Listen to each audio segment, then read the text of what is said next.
देवाभाऊ आपण मुख्यमंत्री झाला आणि 4 ओळीचा शासन निर्णय आला आणि मग महाराष्ट्रामध्ये आनंदाचं वातावरण झालं.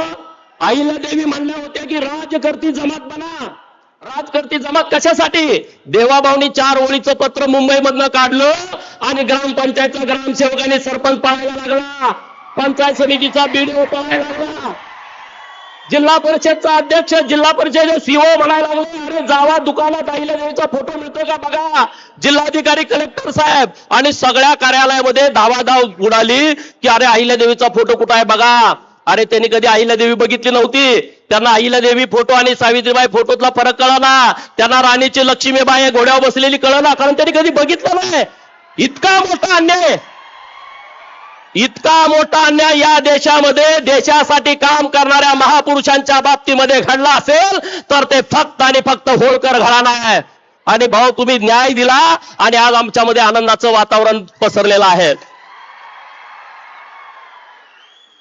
स्वतः हिंदू हृदय सम्राट बाळासाहेब ठाकरे साहेबांनी घोषणा केली होती 1988 ला औरंगाबाद तेव्हाच्या हमखास मैदानावरती की मी इथून पुढे औरंगाबादला औरंगाबाद म्हणणार नाही, संभाजीनगर म्हणणार. 1988, 1998, 2008, 2018 आणि 2022 ला देवाभाऊ आणि एकनाथ शिंदे साहेबांच्या नेतृत्वामध्ये बदल झाला. किती वर्ष गेली मोजा तुम्ही, मी त्यात वेळ घालवत नाही. पण या सगळ्या अहिल्या भक्तांनी देवाभाऊंच्याकडे आणि एकनाथ शिंदे साहेबांच्याकडे मागणी केली की आम्हाला अहमदनगरच्या खुणा इथं नको आहेत, आम्हाला अहिल्यानगर हवाय. आणि 1 मिनिटामध्ये तुम्ही ते करून दिला. 1 वर्षाच्या आतमध्ये तुम्ही निर्णय करून दिला. मी तुमचं मनापासून आभार व्यक्त करतो. चौकात जाऊन झेंडा लावा की तुम्हाला लाव देतात का बघा. चौकात जाऊन झेंडा लावायला तुम्हाला लाव देतात का बघा. लाव देत नाहीत. पोलीस वाईंग वाईंग वाईंग वाईंग गाडी येते, चला आत बसा. ते लोक म्हणते तिथं अहिल्यादेवीचा पुतळा लावायचा नाही. अरे महाराष्ट्रातला सगळा क्षेत्रफळानं सगळ्यात मोठा जिल्हा, राजकीय दृष्ट्या अत्यंत संवेदन जिल्ह्याचं नाव 1 वर्षाच्या आतमध्ये बदललं. हे अहिल्यादेवींच्या चरणी असलेले खरे भाव आहेत आपल्या सरकारचे, आपल्या नेतृत्वांचे. प्रत्येक हिंदूला वाटतं मरेपर्यंत एकदा तरी काशीला जावं, काशीच्या विश्वेश्वराचं दर्शन घ्यावं. 1770 ला अहिल्यादेवीनं त्या मंदिराचा जीर्णोद्धार केला. मंदिराला जागा नव्हती, अहिल्यादेवीने शेजारची जागा विकत घेतली आणि 1770, 1870, 1970 आणि 2018 बघा किती वर्ष गेली. 1947 ला भारत स्वतंत्र झाला. अनेक पंतप्रधान या देशाच्या पंतप्रधान पदावरती विराजमान झाले, परंतु कुणालाही वाटलं नाही काशी विश्वेश्वराच्या मंदिराचा कॉरिडॉर डेव्हलप करावा. परंतु गुजरात मधून एका सामान्य कुटुंबातून आलेला मुलगा जेव्हा देशाचा पंतप्रधान होतो, त्यांना वाटलं 1770 ला अहिल्यादेवीने जीर्णोद्धार केलाय आणि तो जीर्णोद्धार पुन्हा करण्याची आवश्यकता आहे. 2018 ला पायाभरणी केली आणि 2022 ला आपल्याला दर्शनासाठी तो कॉरिडॉर खुला करून दिला. हे काम अहिल्यादेवींचं आहे. म्हणून मी म्हणतोय की अहिल्यादेवींच्या विचारावरती काम करतायत. अहिल्यादेवींनी बाजूची जागा विकत घेतली होती.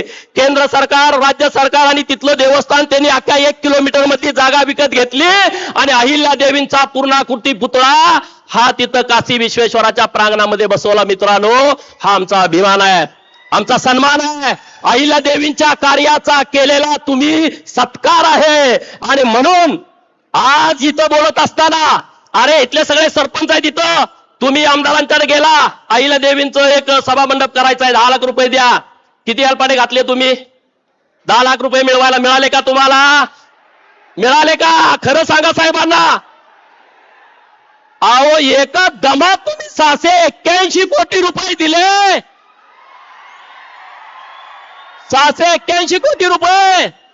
इथं शासकीय वैद्यकीय महाविद्यालय, त्याला अहिल्यादेवीचं नाव. बारामतीला शासकीय वैद्यकीय महाविद्यालय, त्याला अहिल्यादेवीचं नाव. अहिल्यादेवीच्या नावानं महाराष्ट्रातली 450 मंदिरं, त्याला अहिल्यादेवींच्या नावानं पुनर्जीवनाचं नाव. आणि 2000 कोटी रुपयाचं वाटप, आता 5000 कोटी. सगळ्यांना मला विनंती करायची आहे मित्रांनो, धनगरवाड्यातनं अहिल्यादेवीचा कार्यक्रम कधी बाहेर गेला नाही. अण्णासाहेब डांगे जर या चौंडीत आले नसते तर चौंडी महाराष्ट्राला कळाली नसती. ही अतिशय गंभीर बाब आहे. आणि आज धनगरवाड्यातली पोर जयंती साजरी करायची, पावत्या छापून पावत्या गोळा करा, मग कार्यक्रम करा. पहिल्यांदा साहेब असं घडतंय, आम्ही सगळ्या फेसबुकला, व्हॉट्सअपला, ट्विटरला, सगळ्या भाजपच्या पेजवर बघतोय, सगळीकडे अहिल्यादेवी अहिल्यादेवी अहिल्यादेवी अहिल्यादेवी. नुसतं महाराष्ट्रात नाही, नुसतं मध्य भारतात नाही, काश्मीर पासून कन्याकुमारी पर्यंत, बंगालच्या उपसागरापासून अरबी समुद्रापर्यंत अशा विशाल भारतामध्ये नरेंद्र मोदी साहेबांच्या नेतृत्वात आणि चांद्यापासून बांद्यापर्यंत अशा विशाल महाराष्ट्रामध्ये देवाभाऊंच्या नेतृत्वात अरे 10 दिवस जयंतीचा कार्यक्रम सुरू आहे. साहेब आम्ही सर्वजण ऋणी आहोत. अहिल्यादेवींना 300 वर्षानंतर न्याय मिळाला. 300 वर्षानंतर सगळे उभारून टाळ्या वाजवून माननीय नरेंद्र मोदी साहेब, माननीय देवाभाऊ एकनाथ शिंदे साहेब सगळे उभारून जोरदार टाळ्या वाजवा. सगळे जोरात टाळ्या वाजवा, जोरात जोरात आवाज आला पाहिजे, जोरात. अरे असं होणं शक्य नाही आहे. राष्ट्रीय स्वयंसेवक संघ आणि भाजपानं जे काम केलंय ते गेल्या 300 वर्षात कुणी केलं नाही मित्रांनो. साहेब या आमच्या भावना आहेत, भावना हृदयातल्या भावना आहेत.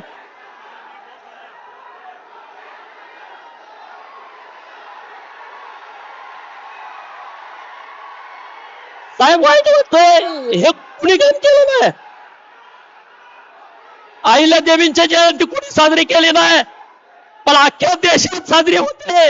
उत्तर प्रदेशमध्ये साजरी होते, मध्य प्रदेशमध्ये साजरी होते, केरळामध्ये साजरी होते, अरे पश्चिम बंगालात साजरी होते. एकमेव महापुरुष अहिल्यादेवींची जयंती अखंड देशामध्ये साजरी होते. मित्रांनो आम्ही तुमच्या कायम ऋणात राहू. अहिल्यादेवींना तुम्ही इतका सन्मान दिला, कारण अहिल्यादेवींनी काम सुद्धा या देशासाठी केलं होतं, कुठल्या जातीसाठी केलं नव्हतं, अखंड हिंदुस्थानासाठी काम केलं होतं, अखंड हिंदुस्थानासाठी. परंतु इतिहासकार जातीवादी निघाले, इतिहासकारांना लिहू वाटलं नाही. सुभेदार मल्हारराव होळकर एका मेंढपाळाचा पोरगा, अरे ज्याचा बाप राजा नव्हता, ज्याची आई राणी नव्हती, एका मेंढपाळाच्या पोटी जन्मलेला मेंढक्याचा पोरगा स्वतःच्या हिमतीवरती, धाडसावरती, पराक्रमावरती आणि तलवारीच्या पातीवरती सुभेदार होतो. आणि महाराष्ट्र नव्हे, त्यांचं गाव सातारा जिल्ह्यात आहे होळमुरुम, त्यांचं मामाचं गाव आहे नंदुरबार जिल्ह्यामध्ये तळोजाला, पण मध्य भारतामध्ये जाऊन सगळ्यांची दानादान उडवून देतो. थोरले बाजीराव पेशवे यांनी मल्हाररावांना संधी दिली, त्या संधीचं सोनं मल्हाररावांनी केला.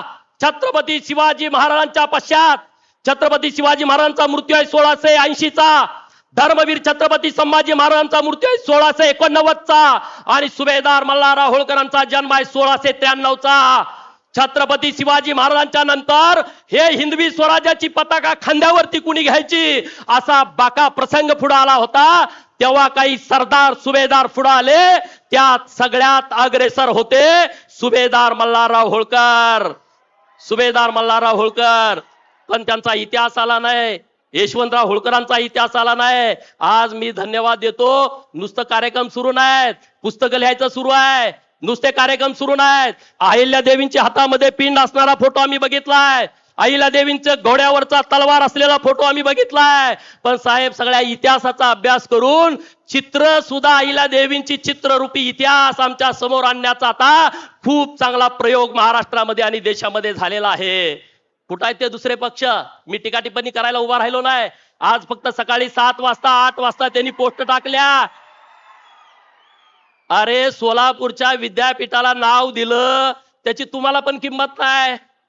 त्या माझ्या दलित भावाला जाऊन विचारा ना, संभाजीनगरच्या मराठवाडा विद्यापीठाला महामानव डॉक्टर बाबासाहेब आंबेडकर साहेबांचं नाव द्यावं म्हणून सगळा दलित समाज रस्त्यावरती आला. किती अत्याचार झाले, किती अन्याय झाले, किती बलात्कार झाले, किती झोपड्या जाळल्या आणि किती मर्डर झाले, तेव्हा बाबासाहेबांचं नाव दिलं. अरे आपल्या देवाभाऊनी आपल्या नुसत्या 4-5 आंदोलनावरती नाव दिलंय, त्याची तुम्हाला किंमत नाही.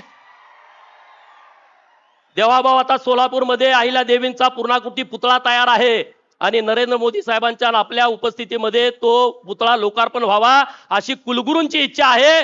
तुम्ही तो कार्यक्रम लवकरात लवकर घ्यावा. मी आज काहीच मागणार नाही, मी आज काहीच मागणार नाही. आपण मागू परत, अरे आज इतकं दिलंय, इतकं दिलंय, इतकं दिलंय, दिलंय का नाही खरं सांगा? दिलंय का नाही सगळे सांगा? आरक्षणाचं तुमच्या मनामध्ये आहे, देवाभाऊ नक्की काहीतरी मार्ग काढतील, तुम्ही चिंता करू नका. बरोबर ना? कारण आरक्षणाची लढाई आम्ही कोर्टात लढत होतो तेव्हा देवाभाऊनी आणि एकनाथ शिंदे साहेबांनी जे मागील ते लिहून दिलं, दुर्दैवानं आमच्या विरोधात निर्णय केला. परंतु तुम्ही चिंता करू नका, देवाभाऊ आमच्या पोरांचं म्हणणं आहे, जिसकी जितनी संख्या भारी उसकी उतनी भागीदारी, या तत्वावरती आम्हाला न्याय मिळावा. अरे ओबीसीचं आरक्षण गेलं, आपलं सरकार आल्यानंतर आहे असं थांबवलं. जरा एकदा टाळ्या वाजवा देवाभाऊंसाठी. कोर्टामध्ये त्यांनी बाजू लावून धरली, शिंदे साहेबांनी, देवेंद्र फडणवीस साहेबांनी. जसंच्या तसं आरक्षण राहिलं मित्रांनो. पण आम्हाला काय, आम्ही कामात आहे, आम्ही मेहुणीच्या लग्नाला गेलो, सासरवाडीत कोणतर मेला, याच्या पलीकडे तुमची गाडी जाय ना. आज ज्या पद्धतीनं तुमचा उत्साह आहे, मी जास्तीचं बोलत नाही देवाभाऊ, मी शब्द देतो सर्व लोकांच्या वतीनं. बाजी प्रभू देशपांडे जसे छत्रपती शिवाजी महाराजांच्यासाठी माझा राजा जोपर्यंत गडावरती पोहोचत नाही तोपर्यंत मी खिंड सोडणार नाही. माझा राजा गडावरती पोहोचला म्हणून तोफेचा आवाज माझ्या कानावरती येत नाही तोपर्यंत मी जीव सोडणार नाही. हे सगळे बाजू प्रभू देशपांडेंसारखे प्रामाणिक आहेत. ज्याला लढायचं त्याला समोरासमोर. कारण मल्हारराव होळकरांनी हे जे शास्त्र आणलं लढाईचं, ते समोरासमोर लढाईचं शास्त्र आहे. होळकरांची लढाई मागून नाही, समोरून आहे, डायरेक्ट. आणि त्यामुळे हे सगळे मावळे हे तुमच्या सोबत राहतील. मी एक विनंती करणार आहे, धर्मांतरण बंदीचा कायदा पण महाराष्ट्रामध्ये आणताय, लव जिहादचा कायदा पण महाराष्ट्रामध्ये आणताय. माझी एक मागणी आपल्याकडं, पुण्यश्लोक अहिल्यादेवींच्या नावानं धर्मांतरणाचा कायदा या महाराष्ट्रामध्ये यावा आणि धर्मवीर छत्रपती संभाजी महाराजांच्या नावानं लव जिहादच्या विरोधातला कायदा या महाराष्ट्रामध्ये यावा, अशी तुम्हाला सर्वांच्या वतीनं विनंती करतो. मी आता जास्तीचा वेळ घेत नाही, पण तुम्ही आम्हाला सर्वांनी उपकृत केलेला आहे. आम्ही तुमच्या नक्की उपकारात राहू. जय हिंद, जय महाराष्ट्र, जय मल्हार. या गोपीचंद पडळकर साहेबांच्या या अत्यंत तेजस्वी, आपणा सर्वांना प्रेरित करणाऱ्या या भाषणानंतर मी विनंती करते आहे विधान परिषदेचे सभापती, सोंडीचे सुपुत्र माननीय राम शिंदे साहेबांना, त्यांनी कार्यक्रमाचं प्रास्ताविक करावं. माननीय राम शिंदे साहेब कार्यक्रमाचं प्रास्ताविक करतील.